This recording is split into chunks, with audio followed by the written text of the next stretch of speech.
آج خان صاحب کی ہدایات ہمارے پاس موصول ہو گئے. خان صاحب کے ہدایات پہلے بھی آئے تھے. ہمارے کچھ کیسز پینڈنگ تھے، وہ چونکہ ہائی کورٹ نے ہمیں ریفیوز کیا ہوا ہے، تو اس لیے آج خان صاحب کی ہدایات ہمارے پاس آئے ہیں. محمود خان اچکزئی صاحب ہمارے اپوزیشن لیڈر ہوں گے نیشنل اسمبلی میں. وہ نامینیشن فارمز ہم نے فل کر دی ہیں. انشاءاللہ کل عامر ڈوگر صاحب اس کو فائل کر دیں گے. اسی طریقے سے سینٹ میں ہمارے اپوزیشن لیڈر ہوں گے راجہ علامہ ناصر صاحب ہوں گے انشاءاللہ، اور ان کی بھی فارم ہم کل سبمٹ کر دیں گے. تو یہ آپ کی پارلیمانی پارٹی میں اس پہ اختلاف نہیں ہوا کہ آپ کے نہیں دیکھیں ہمارے دیکھو نہیں ہمارا کوئی اختلاف نہیں ہوتا. جب خان صاحب کے ہدایات ہمارے پاس آتے ہیں، خان صاحب کی ہدایات پہ منوعن عمل ہوتا ہے اور ہم اس کو امپلیمنٹ کرتے ہیں. ہم نے کیسز بھی فائل کیے تھے پشاور ہائی کورٹ میں، وہ بھی ان گڈ فیتھ کیے تھے. ہمارا رائٹ تھا کہ ہم ان کو اسٹے کروائے اور ہم اپنی سیٹیں بحال کرائیں. پھر ہمیں ریلیف نہیں ملا، پھر خان صاحب کی یہ ہدایات آئی. کوئی دو رائے نہیں ہے، خان صاحب کی ہدایات ہمیشہ امپلیمنٹ کرتے ہیں. اور آج میری شبلی صاحب سے بھی بات ہوئی، عمر صاحب سے بھی بات ہوئی ہے، اور انشاءاللہ ان کو کل ہم امپلیمنٹ کریں گے. ہدایات تو مہینہ پہلے ہی بنی تھی، تاخیر کیوں؟ بس نہیں ہمارا اسٹے تھا ہائی کورٹ میں، ہمارا اسٹے تھا، تو اس لیے خان صاحب نے کہا تھا جب تک اسٹے آپ کا چل رہا ہے تو یہ کنٹینیو کریں گے. اب خان صاحب کی ہدایات آئی، ہم نے امپلیمنٹ کر لی اور کل انشاءاللہ تعالیٰ ان کی اپلیکیشن فائل کر دیں گے. Thank you. آج کا دن پارلیمنٹ کے حوالے سے یقیناً ایک تاریخی دن ہے کہ ہمارے لیڈر، ہمارے چیئرمین وزیر اعظم عمران خان صاحب نے آج ہمیں حکم دیا ہے کہ ممبران قومی اسمبلی نیشنل اسمبلی میں محمود خان اچکزئی صاحب جو ہمارے اپوزیشن لیڈر ہوں گے، اور سینٹ میں راجہ ناصر عباس صاحب ہوں گے. میں سمجھتا ہوں یہ عمران خان صاحب کا ایک بڑا سیاسی بصیرت پر مبنی ایک بڑا وائز ڈیسیژن ہے اور بڑا. ہم چاہتے ہیں اس ملک میں غریب کی فلاح ہو، اس ملک میں غریب کو روٹی بھی ملے، غریب کو صحت بھی ملے، غریب کو تعلیم بھی ملے. یہ ہے ہمارا مقصد. ہم کسان کے ساتھ کھڑے ہیں، ہم مزدور کے ساتھ کھڑے ہیں.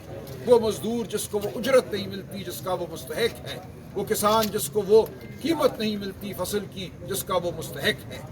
ہم سندھ کے پانی کے محافظ ہیں، ہم پنجاب کے حقوق کے محافظ ہیں، ہم خیبر پختونخوا بلوچستان کے معدنی ذخائر کے محافظ ہیں. ہم پاکستان کی آواز ہیں اور ہر پاکستانی، ہم کشمیر کی آواز ہیں. عوام کا مینڈیٹ پی ٹی آئی کے حق میں ہے، عوام کا مینڈیٹ پی ٹی آئی کے اتحادیوں کے حق میں ہے. تو ہم ایک عظیم الشان اتحاد کی شکل میں آگے بڑھیں گے، اور ہماری قیادت علامہ ناصر عباس صاحب اور محمود خان اچکزئی صاحب کریں گے، پارلیمان کے اندر بھی اور پارلیمان کے باہر بھی. وہ تحریک تحفظ آئین پاکستان کے بھی سربراہ ہیں اور اب وہ پارلیمانی سیاست میں بھی ہمارے سربراہ ہوں گے. تو آپ دیکھیں گے ملک کے طول و عرض میں آپ کو یہ اتحاد متحرک نظر آئے گا. ہم ہر کوچے، ہر گلی، ہر قریے میں جائیں گے. سندھ کا بے زمین ہاری اب یہ نہ سمجھے کہ وہ بے یار و مددگار ہے. ہم سندھ میں جائیں گے، بلوچستان کی آواز بنیں گے، بلوچستان کے گمشدہ پیاروں کی آواز بنیں گے. تو میں آج یہ اعلان کرتا ہوں کہ کل سے ہماری پارلیمانی سیاست کا اور ہماری سیاست کا مجموعی طور پر ایک نیا طلوع ہے، اور انشاءاللہ وہ ہدف، وہ مقصد بہت قریب ہے.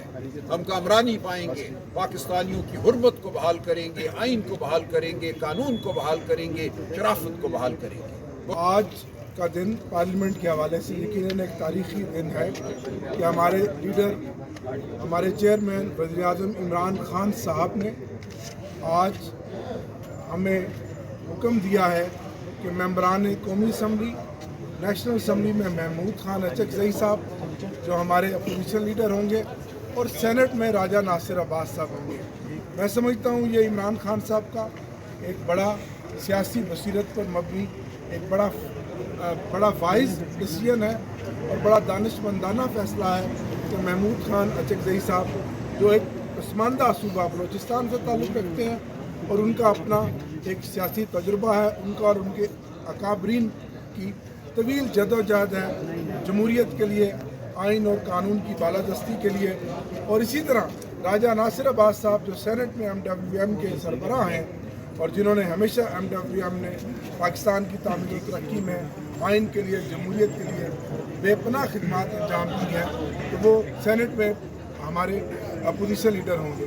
تو اس کے لیے بطور چیف وپ میں نے نیشنل اسمبلی میں رول 39 ہے، rules of procedures and conduct of business 2007 کے مطابق اس کارروائی کا آج آغاز کر دیا ہے. اور ہم نے آج جو ہمارے حاضر ممبران آج تھے انہوں نے اس ریزولوشن پہ دستخط کر دیے ہیں جو میں نے اسپیکر صاحب کو پہنچانے ہیں. تو آنے والے دنوں میں جب ہمارے سگنیچر مکمل ہو جائیں گے تو پھر ہم وہ اپلیکیشن اسپیکر صاحب کو دیں گے اور رول 39 کے مطابق جو پریویس یہاں پارلیمنٹ کے اندر جو پریکٹس نہیں ہے اس کے مطابق مجھے امید ہے کہ انشاءاللہ ان کا نوٹیفیکیشن ہوگا اور وہ قومی اسمبلی میں قائد حزب اختلاف ہوں گے پاکستان تحریک انصاف کے اور اتحادیوں کے.